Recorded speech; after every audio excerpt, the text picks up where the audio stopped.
...2019, para pengrajin bata menemukan struktur bata di desa Kumitir. Ketika dilakukan ekskavasi, hasilnya sungguh mengejutkan. Struktur bata tersebut ternyata adalah merupakan sebuah dinding talut sepanjang 187 meter. Semenjak itu, arkeolog BPJB Jawa Timur kemudian secara intensif melakukan kajian di lokasi ini. Kemudian disusunlah hipotesis adanya dinding talut berukuran 312 meter kali 250 meter yang mengelilingi bangunan inti yang saat ini berada di area makam Tugu. 2020, Direktorat Perlindungan Kebudayaan mendanai kegiatan ekskavasi di lokasi ini. Para ahli dan praktisi dari berbagai disiplin ilmu berusaha untuk menguak misteri situs Kumitir sebagai bagian dari rekonstruksi jejak peradaban dari Kota Raja, Majapahit. Halo sahabat Arkeovlog, jumpa lagi. Edisi kali ini saya coba ingin menyajikan interpretasi tentang situs Kumitir ya. Hipotesis baru dari hasil ekskavasi tahun 2020 ini. Memang bagian inti di sektor A, B, C, dan D itu merupakan inti dari apa yang sebenarnya yang berada di situs Kumitir yang dikelilingi oleh dinding talut seluas hampir 6 hektar ini. Ini yang selalu menjadi pertanyaan saya. Kenapa? Ada apa di dalam dari dinding talut seluas 6 hektar ini? Tentunya bukan hal yang main-main ya. Ekskavasi kemudian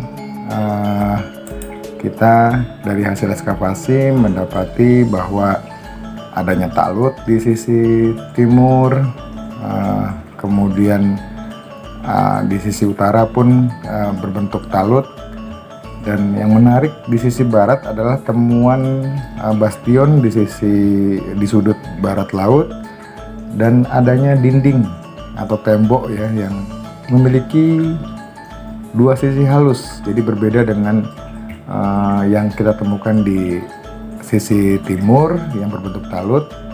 Di sisi barat kita mendapati adanya dinding yang menyambung dengan bastion. Kalau dari bastion sendiri kita sudah mencapai level dasar atau level Mansfeld, itu kita ukur kedalaman struktur bata itu mencapai 2,3 meter, jadi cukup tinggi ya. Padahal bastion itu sendiri dalam kondisi rusak, yang kita bisa lihat bahwa itu masih berlanjut lagi, masih tinggi lagi aslinya, tapi sudah rusak pada bagian atas. Sedangkan dinding tembok itu sendiri kita juga mendapati banyak kerusakan pada bagian itu, sehingga memang yang kita tidak bisa mendapatkan cukup data dari dinding, tapi kita bisa mengetahui tebal dinding tembok itu setebal 2 meter. Ini yang berbeda dibandingkan di talut sisi timur, di mana ketebalan sisi timur itu 1,40 sampai 1,5 meter, tapi di sisi barat kita memiliki cukup tebal ya, sampai 2 meter. Dan menariknya kita juga bisa membuka titik yang kita duga di bulan Juni memang sebagai sebuah gerbang atau pintu masuk. Dan ternyata ciri-ciri temuan jejak strukturnya memang menunjukkan sebuah pintu gerbang gitu ya. Walaupun memang bagian badan dan atas gerbang itu sudah dalam kondisi runtuh, tapi dari tatanannya masih menyisakan tatanan struktur dari gerbang yang masih dalam proses analisis untuk merekonstruksi bentuk dan denah dari gerbang di sisi barat itu. Posisi gerbang di barat itu sendiri sebenarnya lurus dengan sektor sektor A yang merupakan bagian inti dari kumitir begitu ya, dan ini menjadi sangat menarik. Kemudian dari hasil penggalian di sektor A, B, C, dan D, kita hasil ekskavasi menemukan banyak sekali temuan menarik ya. Tapi dari yang menarik adalah temuan lepas yang ditemukan pada sektor A, B, C, dan D ternyata didominasi oleh temuan genteng dan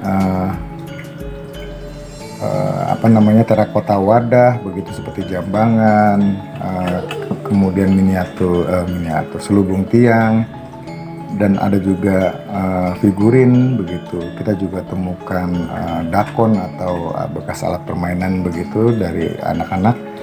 Dan kemudian yang menarik adalah kita identifikasi cukup banyak pecahan porselin yang setelah identifikasi berasal dari dinasti Yuan ya, abad ke-13-14 Masehi, yang cukup banyak sekali.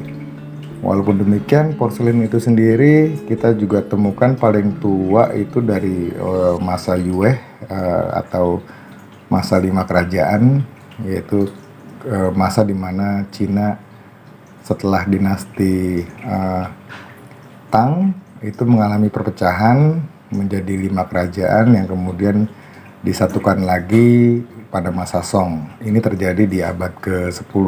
Jadi abad ke-10 ini diwakili oleh temuan porselin dari masa Yue, yang kemudian dilanjutkan oleh porselin dari masa Sung, dan kemudian Yuan, dan ada beberapa dari masa Ming abad ke-15-16, dan cukup banyak juga temuan keramik dari masa Vietnam, Thailand, yang ditemukan di sektor A dan B. Dari temuan ini kemudian kita berpikir ulang, apakah ini sebuah candi? Kalau sebuah candi tentunya tidak mencirikan adanya genteng, kemudian tidak mencirikan banyaknya sekali perabotan rumah tangga yang pecah, seperti baik dari porselin maupun dari tembikar atau gerabah. Ini temuan lepas ini cenderung menunjukkan ciri-ciri bekas pemukiman gitu. Tapi yang menarik adalah data tentang fragmen bata yang ternyata memiliki aksara Jawa kuno ya, yang bertuliskan dibaca oleh Pak Ismail Lutfi, seorang epigraf yang menjadi narasumber kami. Dibaca Ra, yang mungkin menyebut rabut atau tempat bangunan suci. Kemudian baris kedua adalah Dangyang, merupakan gelar keagamaan begitu, dan di baris ketiga menyebutkan Purawa begitu. Nah, ini agak bertentangan begitu ya antara temuan temuan genteng dan porselin yang cukup banyak mencirikan pemukiman, dan ada bata yang menyebutkan tentang bangunan suci atau pendarmaan begitu, sehingga menurut sampai hari terakhir pun kita juga kebingungan apakah ini pendarmaan apa bangunan suci begitu ya. Karena kita bergerak dari hipotesis situs Kumitir merupakan tempat pendarmaan dari Mahesa Cempaka atau Narasimhamurti dari yang masa Singosari. Nah, yang Narasimhamurti sendiri merupakan kakek dari Raden Wijaya ya, atau pendiri Majapahit. Kemudian saya bergerak mencoba melakukan interpretasi dari situs Kumitir. Saya mulai dari nama Kumitir itu sendiri. Saya flashback lagi. Kumitir berasal dari muncul dalam Kitab Negara Kertagama dan Kitab Pararaton serta Kidung Wargasari. Kemudian saya coba menghubungkan dengan selain naskah, saya mencoba menghubungkan nama Kumitir dari peta-peta lama, baik peta rekonstruksi maupun peta sebaran kawasan cagar budaya nasional Trowulan ya. Nah, di situ nama Kumitir disebutkan juga di peta dari sketsa McLean dan kemudian pada peta nama desa yang ada saat ini kita temukan.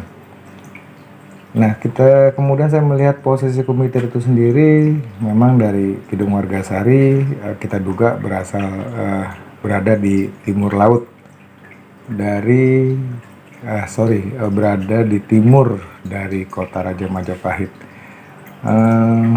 Kemudian di sketsa rekonstruksi kota Raja Majapahit, McLean yang mengeluarkan 3 sketsa. Tiga-tiganya bisa diduga posisi Kumitir karena di situ digambarkan ada Bajang Ratu ya, Bajang Ratu yang tergambar jelas namanya. Kemudian kita bisa bergerak ke timur, ya itulah posisi Kumitir, dan di situ digambarkan ada dugaan adanya bangunan di timur dari Bajang Ratu, baik peta rekonstruksi 1, 2, dan 3. Dan posisi Kumitir sendiri juga muncul dalam sketsa rekonstruksi Sutherham tahun 1949 dan rekonstruksi Piso, dan peta lama dari Promojoyo Adinegoro yang merupakan bupati pertama Majapahit, yang petanya itu sendiri dibuat pada tahun 1921. Yang ingin saya ungkap adalah apakah situs Kumitir dan apakah fungsinya situs Kumitir begitu. Situs Kumitir yang kenapa sampai memiliki dinding talut ataupun dinding tembok pada bagian barat itu seluas sampai 6 hektar. Ini yang ingin saya ketahui. Kemudian di video saya sebelumnya mungkin teman-teman bisa melihat ketertarikan saya untuk mengukur orientasi arah hadap dari struktur yang ada di situs Kumitir. Di sana juga saya mengukur bentuk dan ukuran dari bata penyusun, di mana diketahui bahwa ukuran bata penyusun di situs Kumitir baik talut maupun tembok itu memiliki ukuran yang sama begitu ya. Dan juga kita temukan ukuran yang sama juga pada struktur di sektor A, B, dan C, kurang lebih seperti itu, baik ukuran maupun orientasi, sehingga bila ada dugaan itu 2 lapis budaya, maka agak terbantahkan ya, karena memiliki sudut orientasi yang sama dari struktur-struktur itu ya, dimana kalau kita hitung melalui software GIS, dia memiliki ukuran 11,4 derajat dari utara kompas, sedangkan kalau saya menggunakan kompas handphone itu terbaca 14, 15, dan 16 derajat dari utara kompas. Nah, dari sana derajat itu kemudian kita coba tarik ke penanggungan, dan ternyata benar arah kemiringan orientasi itu menuju ke penanggungan. Tapi menariknya bukan di puncaknya ya, tapi jatuhnya di Gunung Bekel atau di bawah dari puncak Penanggungan. 11,4 itu kalau menggunakan software GIS. Oke, dari sana kemudian saya bergerak lagi. Bila kemudian 11,4 itu berarti kita membaca peta lama, itu berarti kita harus juga mengikuti arah orientasi derajat dari utara. Bila 11,4 maka peta akan harusnya kita miringkan begitu ya, mengikuti arah orientasi ke Penanggungan. Dan dari sana kita dapati bahwa Kumitir ternyata melewati depannya Bajang Ratu, dan ini menjadi sangat menarik. Tadinya kalau aslinya kalau dari utara kompas begitu, Kumitir itu agak menyerong ke arah barat laut begitu ya. Tapi kalau kita miringkan ternyata Kumitir ke Bajang Ratu itu lurus begitu ke arah barat. Nah, dari sini kemudian saya bergerak lagi melihat peta-peta lama dari pertama saya melihat peta lama rekonstruksi dari McLean yang menyebutkan jalan menuju ke Kumitir ya. Di sana menarik adanya posisi letak Kumitir, jalan Kumitir dengan posisi keraton yang dalam rekonstruksi Klenpon. Kumitir berada di tenggara dari keraton utama. Kemudian yang peta sketsa rekonstruksi kedua dari Klenpon sama, Kumitir berada di tenggara dari keraton utama, dan dia di sebelah dari Bajang Ratu yang sudah diidentifikasi oleh Klenpon di sketsa itu. Timur dari Bajang Ratu. Oke, ini semakin menarik. Kemudian saya melihat peta lain juga, yaitu peta Tomojoyo Adinegoro, dan Kumitir berada di bila itu dia berada di tenggara dari ke keraton. Kemudian saya mencoba melihat ternyata memang Kumitir berada di timur Bajang Ratu dan ada di desa keraton begitu yang di depan dari Bajang Ratu, dan ada keraton dan ada kedaton. Ini menjadi menarik begitu untuk bisakah kita merunut kemudian di mana posisi dari keraton. Yang menarik kemudian saya melihat lagi peta rekonstruksi yang dibuat oleh Sutherham pada tahun 1949. Di sini Sutherham sudah sangat jeli, dia memiringkan petanya mengikuti orientasi Penanggungan. Dia kemudian membelokkan petanya, tidak mengikuti arah orientasi kompas, tapi dimiringkan begitu. 11,4 derajat, kurang lebih segitulah ya.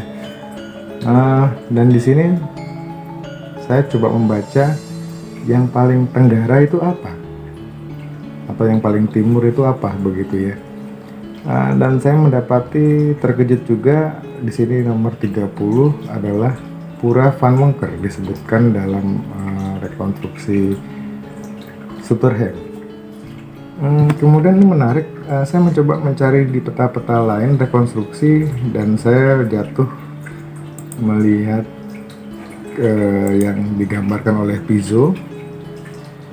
Di situ di timur dari keraton itu digambarkan cukup besar ukurannya, nomor 2 itu sebagai Compound of Wonker, Kediri.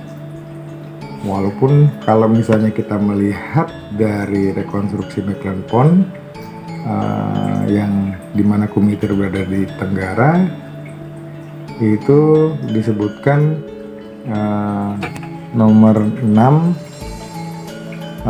sebagai tempat peribadatan Siwa. Apakah di tenggara, apakah di timur, itu yang kemudian masih kita telusuri ya. Tapi kalau misalnya melihat dari Tottenham, harusnya rekonstruksi dari Pizzo kita miringkan ke arah Penanggungan, dan walah, itulah di tenggara berarti adalah komplek dari Wongker Kediri. Yang terakhir, kemudian saya melihat apa yang ditulis dalam mempelajari kembali apa yang ditulis dalam Negara Kertagama, bahwa disebutkan Batara Narasingamurti pulang ke Surapada, dicandikan di Wongker, di Kumeper, di Kumitir ya, diacakan bagai Siwa Mahadewa. Jangan-jangan dicandikan di Wongker ini maksudnya di Puri Wongker, bukan di Wongker di Tulungagung atau Ponorogo sebelah sana di selatan dari Jawa Timur begitu ya. Tapi dia memang dicandikan di Wongker, maksudnya merujuk pada Pura Wongker yang ada di Trowulan. Bisa jadi ini pembacaannya mungkin seperti itu begitu. Kemudian saya coba cari lagi di Negara Kertagama dan saya menemukan pada pupuh 12 bait kedua. Nah, di bait kedua ini cukup menarik, di mana di timur tersekat lapangan menjulang istana ajaib Raja Wongker dan Rani Daha, Penaka Indra dan Dewi Saci, berdekatan dengan istana Raja Matahun dan Rani Lasem. Tak jauh di sebelah selatan Raja Wilwatikta. Saya tertarik dengan kata-kata di pupuh 12 bait kedua ini. Di timur tersekat lapangan menjulang istana ajaib Raja Wongker dan Rani Daha. Jangan-jangan situs Kumitir ini merupakan istana ajaib dari Raja Wongker. Ya, yang sekaligus juga sebagai tempat pendarmaan dari Mahisa Cempaka. Karena di Negara Kertagama disebutkan dicandikan di Wongker. Jadi pada saat itu Puri Wongker membangun candi begitu, atau candi pendarmaan untuk memperingati Mahisa Cempaka, Narasingamurti. Bagaimana bisa terjadi begitu? Ya bisa aja kalau misalnya situs Kumitir itu merupakan sebuah puri, di mana di situ ada tempat tinggal atau istana yang di dalamnya dimungkinkan dibangun juga tempat pendarmaan. Dan sepertinya tempat pendarmaan itu tidak besar, hanya berupa tubuh monumen begitu ya. Mungkin seperti itu saat ini penafsirannya, karena kita baru 30% dari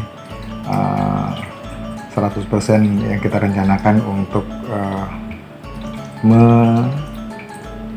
melakukan kajian di situs Kumitir. Tapi hipotesis baru ini tentu sangat mengejutkan ya, sehingga kemudian bisa membentuk strategi kajian ekskavasi yang akan kita lakukan selanjutnya di situs Kumitir. Pertanyaannya kemudian, siapa sih Raja Wongker dan Rani Daha itu? Tentunya kita harus lihat lagi pada masa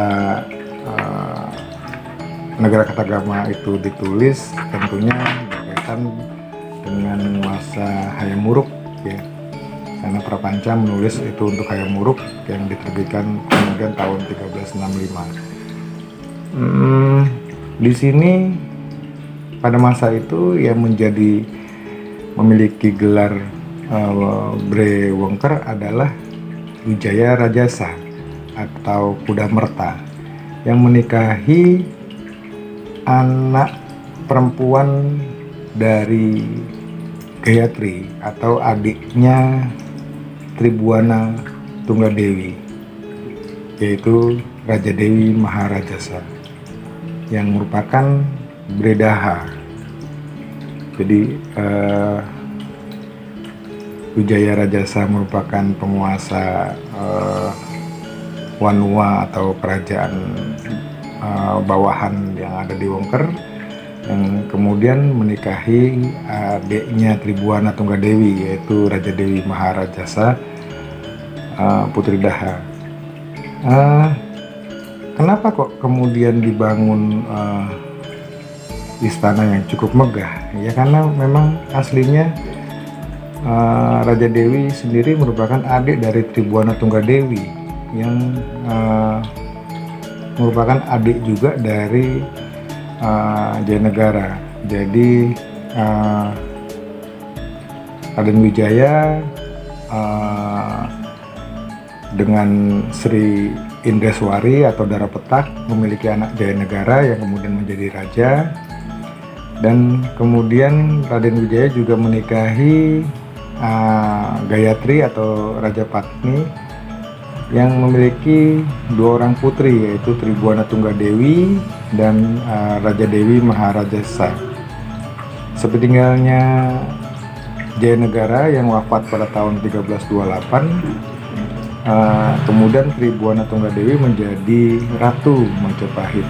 Nah, tentunya di sini Raja Dewi Maharajasa juga memiliki posisi yang sama ya, yang hak yang sama seperti Tribuana Tunggadewi, sehingga logikanya memang Tribuana kemudian membuat istana Raja Wilwatik-tapura itu, dan di sebelah timur kemudian dibuatkan juga istana begitu bagi Raja Dewi Maharajasa yang kemudian menikah dengan Wijaya Rajasa, dan berlangsung terus pada masa pergantian ke Hayam Wuruk.